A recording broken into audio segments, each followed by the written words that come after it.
Back again with updating my ugly sink. So I asked y'all the other day, what type of sink do you prefer? And 59% of you guys said that you prefer a farmhouse style sink. Now, I personally am a single sink girl, but I feel like in Ohio, people love a double sink, which was the second selection. So I got a brand new double sink to install into this space. I ordered her online and she was delivered to my door, and I was super happy when she fit perfectly.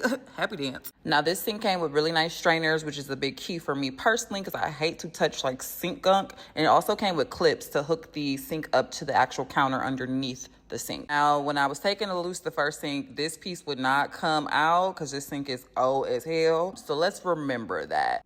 I saw in another video where a lady had actually hooked up her strainers before she put the sink in. And this was a great tip because it is very uncomfortable being under that sink. Again, I am all of 6'1". Got my caulk gun ready and my silicone adhesive to actually prep the perimeter of the sink. And this is what's gonna actually make your sink stick to the countertop. I'm gonna be honest with y'all, I did not install the clips. I just really didn't see any reason for them because my sink is an overhang sink, so there's no way that this sink will actually ever fall through this crevice. But look how cute she is. I did, however, load my sink up with objects, weights, all types of stuff to weigh it down and make sure that adhesive was sticking. Now, this step you see me doing right here is adding plumber's putty to the inside of the strainer. My sink is the new hotness, so I actually did not have to do this step at all. But just in case you don't have the new hotness, that's how you do that part. See, like all it is, I didn't have to do this. Didn't have to do this. I'm actually wondering if because I didn't have to do it and I did it anyways, if it will actually affect anything. Who knows? I guess we'll see. YOLO.